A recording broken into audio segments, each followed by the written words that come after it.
ഒരാള് കേറാനുണ്ടേ. കർത്താവേ, ഒരിക്കലും പുറത്തേക്ക് പോകാൻ ഇടവരുത്തല്ലേ. നമസ്കാരം. ഇവിടെ ഒപ്പിട്.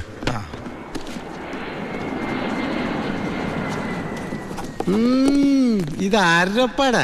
എന്റെ അപ്പന്റെ ഒപ്പ. അപ്പം മരിച്ചപ്പോ എനിക്ക് തന്നതാ. മതി മതി മതി. ഈ സാധനങ്ങളൊക്കെ സ്റ്റോറി കൊണ്ട് ഏൽപ്പിച്ച് ഡ്രസ് മാറി സെല്ലോട്ട്. ഞാനിപ്പ ഡീസന്റ് ആയി സാറേ. ഇതെന്റെ പേഴ്സല്ലേ? അതല്ലേ പറഞ്ഞ ഞാൻ ഡീസന്റ് ആയിരുന്നു. പോണ വഴിക്ക് പോലീസ് പിടിച്ചാൽ കൊടുക്കാനൊന്നും എന്റെ കയ്യിൽ ഉണ്ടായിരുന്നില്ല. തുറന്നു നോക്കിയപ്പോ അതിന്റെ അകത്തും ഒന്നുമില്ല. ഇപ്പൊ ഇതിനകത്ത് വല്ല ഉണ്ടടാ? തുറന്നു നോക്ക്. പറഞ്ഞു, നിന്നെ പോലെ നല്ല കള്ളന്മാർ ഇപ്പൊ ഇല്ല. സാർ എന്നെ പുകട്ടരുത്, ഞാൻ പെരുങ്കള്ളനാകും. അകത്തോട്ട് പോടാ. ഈ പരോള് കഴിഞ്ഞു വന്ന വഴി ഞാൻ മറന്നു.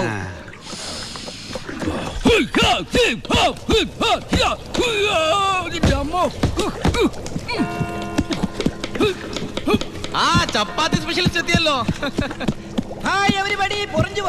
ഞാനില്ലാഞ്ഞിട്ട് ബുദ്ധിമുട്ടൊന്നും ഉണ്ടായില്ലല്ലോ. എന്തായി?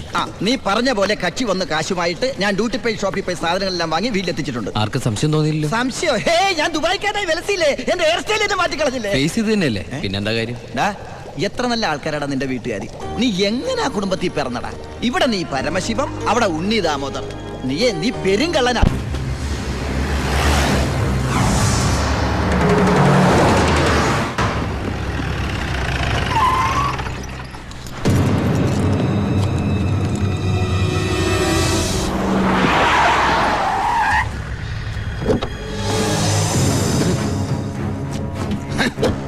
നീ വിഷമിക്കണ്ട മോനെ. വിഷമദ്യം കഴിച്ച് 3-4 തട്ടിപ്പോയത് കൊണ്ടാണല്ലോ നിനക്കിപ്പോ എന്റെ അകത്ത് കിടക്കേണ്ടി വന്നേ. അല്ലെങ്കിൽ നിന്റെ അപ്പൻ നിന്നെ പുല്ലുപോലെ പുറത്തിറക്കി കൊണ്ടുവന്നേനെ. നിനക്കിവിടെ യാതൊരു ബുദ്ധിമുട്ടും ഉണ്ടാകില്ല. അതിനുള്ള ഏർപ്പാടൊക്കെ ഞാൻ ചെയ്തിട്ടുണ്ട്. നമ്മൾ ഇത് എത്ര ജയില് കണ്ടിരിക്കുന്നടാ. അപ്പഴേ സാറേ, സൂപ്രണ്ട് സാറിനോടൊന്ന് പറഞ്ഞേക്കണം, അവൻ ജിന്നാടമർക്കിയുടെ മോനാണെന്ന്. ആടാ മോനെ, കുറച്ച് ദിവസം കഴിയുമ്പോൾ നിന്നെ ഞാൻ ഹോസ്പിറ്റലിലോട്ട് മാറ്റിച്ചോളാം.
ഈ ജയിലിന്റെ ഉള്ളിൽ നിന്ന് ജീവനോടെ പുറത്തു പോകില്ല.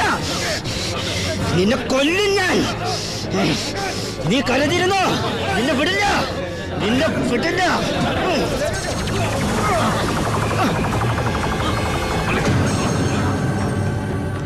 Paramasivam, sorry sir. എന്റെ മുമ്പിൽ വെച്ചാണ് അഭ്യാസം. പരോളിന് അപേക്ഷ കൊടുത്തിട്ടില്ല. എന്താണ് അവനോട്ട് ഇടപാട്? ഓൾ കേരള ക്രിമിനൽസ് അസോസിയേഷനിൽ അവനും മെമ്പറല്ലേ സാറേ. ഇടപാട് കാണാതിരിക്കൂ. മേത്തൊക്കെ സാമ്പാർ പോയി. ചോറും കൂടി വിളമ്പട്ടെ സാറേ? 2 പപ്പടം കൂടി തടാ, പൊടിച്ചു കളയാൻ. ഞാൻ ആരാ ചോറ് വെച്ചത്? പപ്പടം ഇല്ലെന്ന് അറിയില്ലേ? മതിയെങ്കിൽ മാറ്. അവൻ എന്തിനാടാ നിന്നെ ചവിട്ടിയത്? അവനെന്നെ ചവിട്ടാൻ തോന്നിയിട്ടുണ്ടാവും. അപ്പൊ അവൻ എന്നെ ചവിട്ടാൻ തോന്നിയില്ലല്ലോ.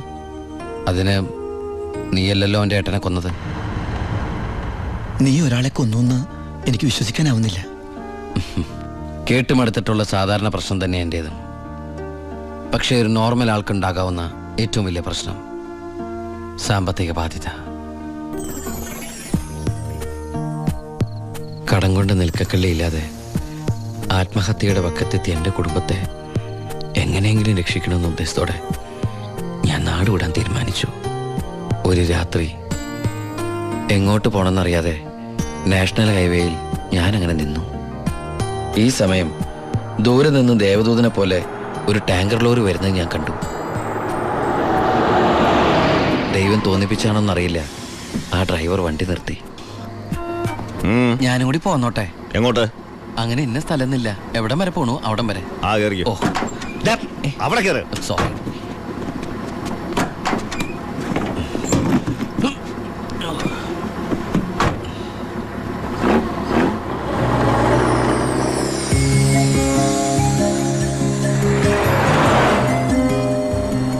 എങ്ങോട്ടാ? പോലീസ് പിടിച്ചില്ലെങ്കിൽ എത്തേണ്ടടുത്തെത്തും. പോലീസോ? ആ. അതെന്താ എന്റെ വണ്ടിയില്? സ്പിരിറ്റ്. സ്പിരിറ്റോ?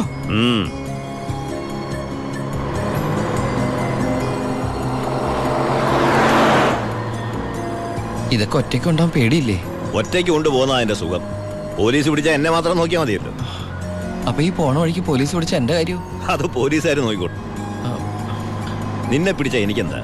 നിനക്ക് എന്നെ കുറിച്ച് ഒന്നും അറിയില്ല, എന്റെ പേര് പോലും. എന്താ ബായുടെ പേര്? അത് വേണ്ട, എന്നാലും പറ ബായ്. നീ ഇപ്പൊ എന്താ വിളിച്ചത്? ബായ്. ഭായ്, അത് തന്നെ വിളിച്ചാ മതി.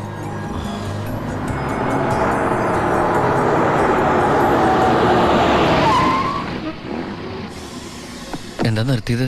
എന്നെ ഇറക്കി വിടാനാണോ? ഏയ് ദാ, പുണ്യാളന് നേർച്ചയിട്ട പാതി അങ്ങേര് നോക്കിക്കോളൂ. പോവോ?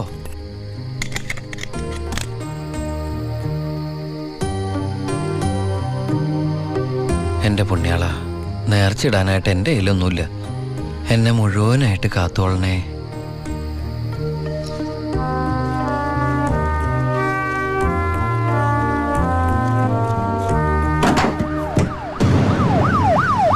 യോ പോലീസ്! അയ്യോ,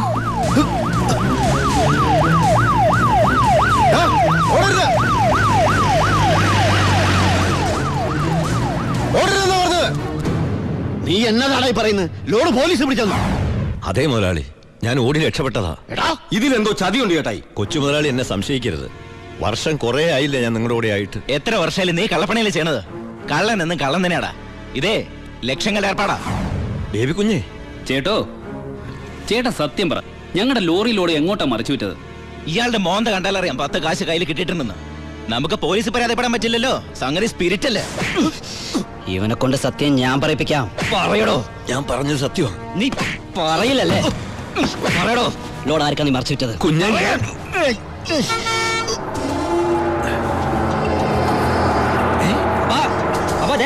ലോറി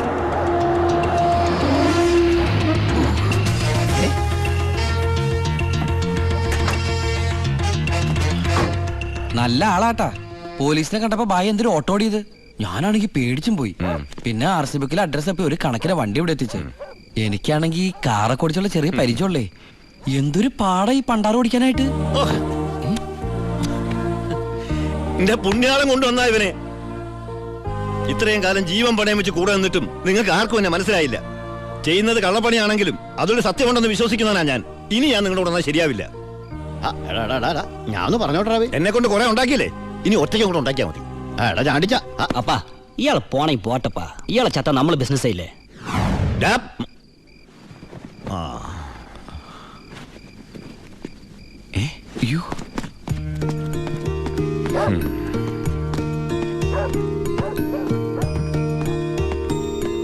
നീ എങ്ങോട്ടാ? ബായ് എങ്ങോട്ടാ? എങ്ങോട്ടെങ്കിലും. എന്നാ ഞാനും എങ്ങോട്ടെങ്കിലും. വാ. ബായ് സത്യമുള്ളവനാണെന്ന് എനിക്ക് തോന്നി. ഞാൻ അയാളുടെ കൂടെ കൂടി. ബായ്ക്ക് ഭാര്യയുണ്ട്, മകനുണ്ട്. മകനെന്ന് പറഞ്ഞ ബായ്ക്ക് ജീവനാ. ശിവന് കുറച്ച് ചോറിട്ടോടി. ശിവനല്ല, ഉണ്ണി. ചോറ് വേണ്ട, അതിന് പകരം പപ്പടം എടുത്തോളാം. നമ്മുടെ പരമശിവത്തിന്റെ നല്ല ഛായയില്ലടി ഇവന്. എനിക്കും കണ്ടപ്പോഴേ തോന്നി. ആരാ ഈ പരമശിവം? പണ്ട് ലോറി താവളത്തിൽ നിന്ന് കിട്ടിയതാ അവനെ. പിന്നീട് എനിക്ക് എന്റെ സ്വന്തം അനിയനെ പോലെയായി. 4 കൊല്ലം മുമ്പ് ഒരു ലോറി ആക്സിഡന്റിൽ അവൻ. ഇന്ന് വഴിയോരത്ത് നീ നിൽക്കണ കണ്ടപ്പോ ഞാൻ അവനെ ഓർത്തുപോയി. അതാ നിർത്തിയത്. എന്നെ ആ അനിയനായിട്ട് കണ്ടൂടെ? അതിനെന്താടാ ശിവ? ശിവനല്ല, ഉണ്ണി. എനിക്ക് നീ ശിവൻ തന്നെയാ. അങ്ങനെ ഉണ്ണി എന്ന ഞാൻ ബായിക്ക് ശിവൻ